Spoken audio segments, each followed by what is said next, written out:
നടി ആക്രമിക്കപ്പെട്ട കേസിൽ നിർണായകമായ വിവരങ്ങളാണ് ഇപ്പോൾ പുറത്തുവരുന്നത്.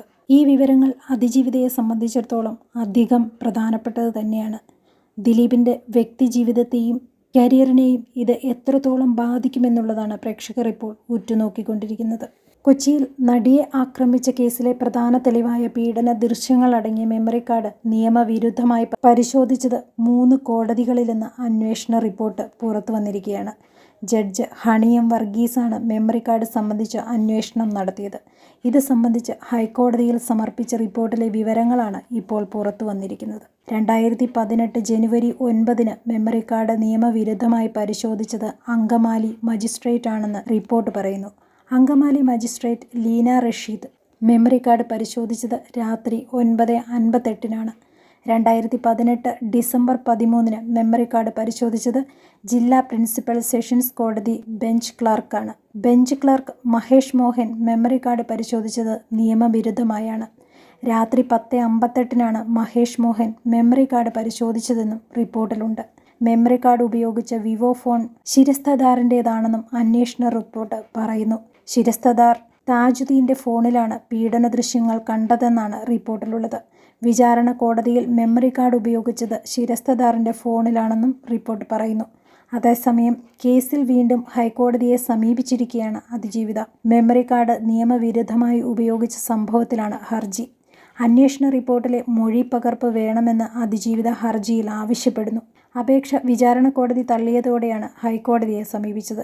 പ്രതി ദിലീപിനെ എതിർകക്ഷി സ്ഥാനത്തു നിന്നും മാറ്റണമെന്നും ഹർജിയിൽ ആവശ്യമുണ്ട്. തനിക്ക് ലഭിക്കേണ്ട നിയമപരമായ അവകാശത്തെ ദിലീപ് എതിർക്കുന്നുവെന്നും മെമ്മറി കാർഡ് അന്വേഷണത്തിൽ ദിലീപ് കക്ഷിയാകേണ്ടതില്ലെന്നും അതിജീവിത പറയുന്നു. മെമ്മറി കാർഡ് അന്വേഷണത്തിൽ രൂക്ഷ വിമർശനമാണ് അതിജീവിത ഉന്നയിച്ചിരിക്കുന്നത്.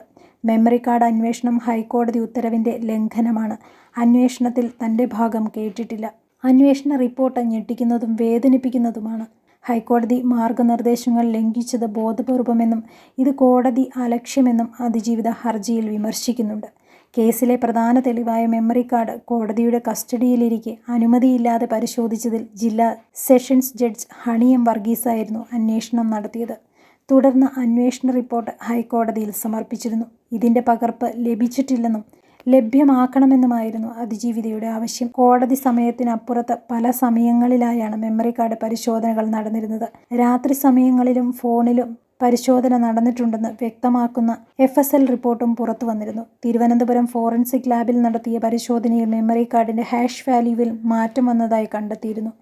2018 ജനുവരി 9 ഡിസംബർ 13 ആദ്യം ഹാഷ് വാല്യൂ മാറിയതെന്നും പിന്നീട് 2021 ജൂലൈയിലും ഹാഷ് വാല്യൂ മാറിയതായും ഫോറൻസിക് പരിശോധനാ ഫലത്തിൽ കണ്ടെത്തിയിരുന്നു.